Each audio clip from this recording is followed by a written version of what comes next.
నమస్కారం. Welcome to our YouTube channel అనగనగా ఓ కథ. మంచి కథలు వినడానికి మా ఛానల్ని తప్పకుండా సబ్స్క్రైబ్ చేయండి. అలాగే మీ ఫ్రెండ్స్ అండ్ ఫ్యామిలీకి షేర్ చేయండి. ఇవాల్టి మన బేతాళ కథ పేరు మృత్యువుతో పెళ్ళి.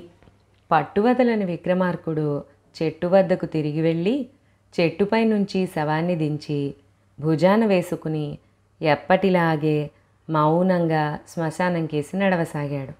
అప్పుడు శవంలోని బేతాళుడు, రాజా, నీ ధైర్య సాహసాలు గొప్పవే, కానీ మృత్యువుతో చెలగాటమాడటం ప్రమాదకరమన్నది గుర్తుంచుకో.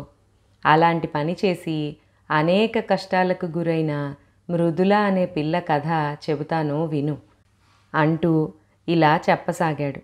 ఒక దూరదేశంలో ఒక గ్రామంలో ఒక ఉన్నత కుటుంబంలో ఒక ఆడపిల్ల జన్మించింది. ఆమెకు మృదుల అని పేరు పెట్టుకున్నారు. చిన్నతనంలోనే ఎంతో చక్కని పిల్లగా ఉన్న మృదుల యుక్త వయసు వచ్చేనాటికి సాటిలేని సౌందర్యవతిగా తయారైంది. ఆమెను రోజూ చూసేవారు కూడా ఆమె అందం చూసి ఆశ్చర్యపోయేవారు. అందరూ తన అందాన్ని పొగుడుతుంటే మృదులకు బాగా అతిశయం ఎక్కువయింది. ఆ కారణం చేత ఆమె కంటికి ఎంతటి వాళ్ళు ఆనేవాళ్ళు కారు. తల్లిదండ్రులు తన కోసం చూసిన సంబంధాలన్నిటినీ ఆమె నిరాకరించింది. మొదట ఆమె అందం ఎలా ప్రసిద్ధి చెందిందో ఇప్పుడు ఆమె అతిశయం అంత ప్రసిద్ధి చెందింది. ఆమెకు సంబంధాలు రావడం మానేశాయి. ఆమెను గురించి అందరూ హాస్యాలాడసాగారు. అందుచేత ఆమె తన ఇల్లు దాటి బయటికి వెళ్ళడం కూడా మానేసింది. గొప్ప కుటుంబంలో పుట్టి ఎంతో అందం ఉండి తమ కుమార్తెకు పెళ్లి కాకపోవడం మృదుల తల్లిదండ్రులకు తీరని విచారమయ్యింది. ఒకరోజు ఆమె తల్లి, ఇక నిన్ను చేసుకుంటామని ఎవ్వరూ రారు కాబోలు అన్నది మృదులతో. ఎవ్వరూ రాకపోతే మృత్యుదేవతైనా నా కోసం రాదా అన్నది మృదుల చిరాకుగా. ఆ రాత్రి మృదుల నిద్ర పట్టక మంచం మీద పొరలాడుతూ ఉండగా ఎవరో ఆమె భుజం మీద చెయ్యి వేసి, మృదుల, నిన్ను పెళ్ళాడటానికి వచ్చాను అన్నారు. మృదుల ఉలిక్కిపడి కళ్ళు తెరిచి చూస్తే తెల్లగా అందంగా ఉన్న యువకుడు కనిపించాడు. మొదట ఆమె ఆశ్చర్యపోయింది. ఆ యువకుడు ఎవరు? లోపలికి ఎలా వచ్చాడు? అతనికి తన పేరు ఎలా తెలుసు?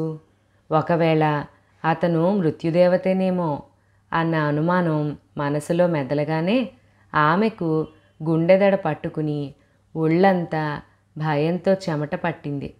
ఆ భయంతో ఆమె ఆ యువకుణ్ణి నువ్వెవరు అని కూడా అడగలేకపోయింది. ఆ యువకుడు మాత్రం కొంతసేపు సరదాగా కబుర్లు చెప్పి మళ్ళీ కనిపిస్తానంటూ వెళ్ళిపోయాడు. అతను ఎక్కడికి వెళ్తాడో చూడాలని మృదుల అతని వెనుకగా తాను కూడా బయలుదేరింది. ఆ యువకుడు వీధి వెంబడి కొంత దూరం వెళ్ళి ఒక ఇంట ప్రవేశించి కొద్ది క్షణాలలో బయటికి వచ్చాడు. మరుక్షణం ఆ ఇంటి నుంచి ఏడుపులు వినిపించాయి. అతను మృత్యుదేవతేనని రూఢి చేసుకుని మృదుల ఇంట్లోకి తిరిగి వచ్చింది. తాను నోరు జారి మృత్యువును వరించింది. అందుచేత తనను ఏ క్షణానైనా మృత్యువు తన భార్యను చేసుకోవచ్చు. ఆ సంగతి తల్లికి కానీ మరొకరికి కానీ చెప్పి ఉపయోగం లేదు. తనకు జరగనున్నది ఎవ్వరూ తప్పించలేరు అనుకుంది. ఇలా ఒక వారం గడిచింది. అర్ధరాత్రి వేళ ఆమె పడక గది కిటికీ బయట నుంచి ఎవరో పేరు పెట్టి పిలిచినట్టు అయ్యింది. ఆమె కిటికీ దగ్గరకు వెళ్ళి బయటకు చూసింది. ఆ యువకుడే బయట నిలబడి ఉండి, కిందటిసారి నా వెనకాల వచ్చి ఏం చూశావు అని అడిగాడు. నేనేమీ చూడలేదే అన్నది మృదుల. నిజం చెప్పు, లేకపోతే వారం తిరిగేసరికి నీ తండ్రి చనిపోతాడు అన్నాడా యువకుడు. నేనేమీ చూడలేదు అన్నది మృదుల మళ్ళీ. ఆ యువకుడు వెళ్ళిపోయాడు. సరిగ్గా వారం తిరిగేసరికి మృదుల తండ్రి చనిపోయాడు. తానే తండ్రి చావుకు కారణమైనందుకు మృదుల కుళ్ళి కుళ్ళి ఏడ్చింది. తిరిగి మరొక రోజున ఆ యువకుడు కిటికీ దగ్గరకు వచ్చి మృదులను పేరు పెట్టి పిలిచి, ఆ రోజు నా వెనుకగా వచ్చి ఏం చూశావు? నిజం చెప్పు, లేకపోతే ఈసారి నీ తల్లి చనిపోతుంది అన్నాడు. అతను మృత్యుదేవత అన్న సంగతి తనకు తెలుసునని బయటపెట్టడం ఇష్టం లేక మృదుల మళ్ళీ నేనేమీ చూడలేదు అనే జవాబిచ్చింది. వారం తిరిగేసరికి మృదుల తల్లి చనిపోయింది. మృదులకు కలిగిన దుఃఖం అంతా ఇంతా కాదు. ఆమె దుఃఖ సముద్రంలో కొట్టుకుంటూ ఉండగా ఆ యువకుడు మరొక రోజు అర్ధరాత్రి ఆమె కిటికీ దగ్గరకు వచ్చి ఆమెను పిలిచి అదే ప్రశ్న మళ్ళీ అడిగి, ఇప్పటికైనా నిజం చెప్పు, లేకపోతే నువ్వే చనిపోతావు అన్నాడు. మృదుల మాట్లాడలేదు. అతను అదే ప్రశ్న మరొకమారు అడిగి ఆమె జవాబు చెప్పకపోయేసరికి వెళ్ళిపోయాడు. ఆ మర్నాడు మృదుల మరణించింది. మృదుల శవాన్ని బంధువులు శ్మశానంలో సమాధి చేశారు. కొద్ది రోజులకు ఆ సమాధి మీద ఒక రంగురంగుల బంతి పువ్వు పూసింది. ఒక రాజకుమారుడు సపరివారంగా అటు వస్తూ ఆ అపురూపమైన బంతి పువ్వును చూసి ముచ్చటపడి కోశాడు. సమాధి మీది పువ్వు కోయటం మంచిది కాదని అతని చుట్టుపక్కల వాళ్ళు చెప్పినా రాజకుమారుడు వినిపించుకోలేదు.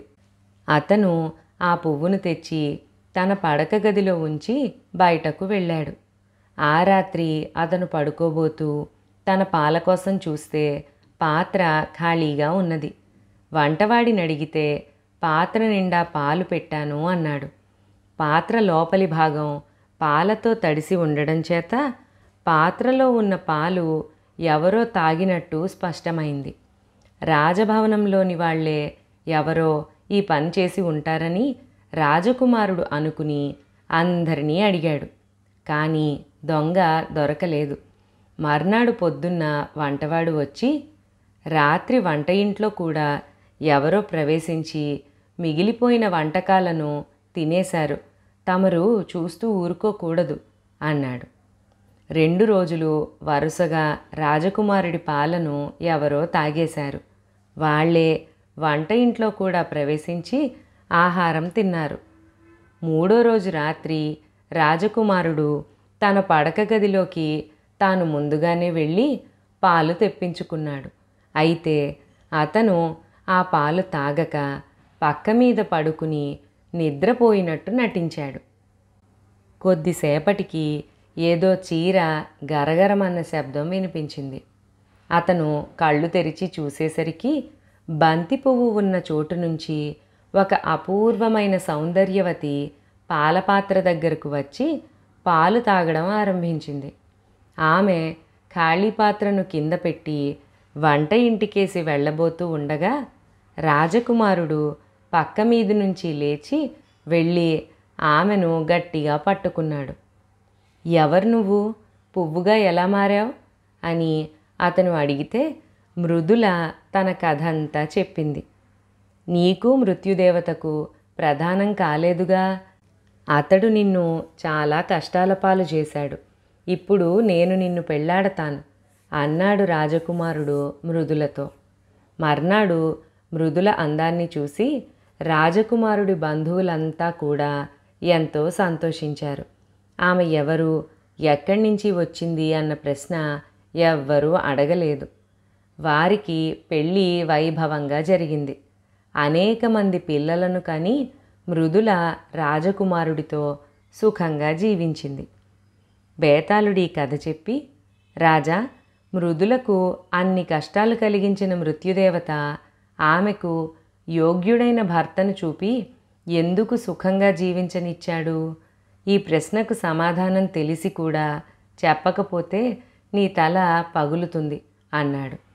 దానికి విక్రమార్కుడు, మృత్యుదేవతకు మృదుల మీద ప్రత్యేకంగా పగ ఏదో ఉందనుకునే అవకాశం లేదు. అతను మృదులకు చాలా ఉపకారం చేశాడు. మృదులకున్న అహంకారాన్ని పూర్తిగా పోగొట్టాడు. ఆమె తన తల్లిదండ్రుల చావుతో ఎంతటి పశ్చాత్తాపం పొందిందో మనం గ్రహించవచ్చు. తన కోసం మృత్యుదేవత వస్తుంది అన్న ఆమె మాట కూడా నిజం చేశాడు. ఆమెను అతను తీసుకుపోయాడు. అయితే ఆయువు తీరని వారిని మృత్యువు చంపలేదు. ఆమె తల్లిదండ్రులు సహజంగానే ఆయువు తీరి పోయారు.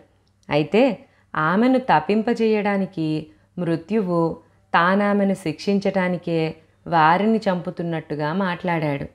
మృదులదొక్కటే అకాల మరణం. అందుచేతే మృత్యు ఆమెను తిరిగి బతికించడానికి ఆమెను తగిన భర్తను చూసేందుకు తగిన ఏర్పాటు చేశాడు. ఆమె పెళ్లి చేసుకుని సుఖంగా ఉండటానికి మృత్యువే కారకుడు అన్నాడు. రాజుకు ఈ విధంగా మౌనభంగం కలగగానే బేతాళుడు శవంతో సహా మాయమై తిరిగి చెట్టెక్కాడు.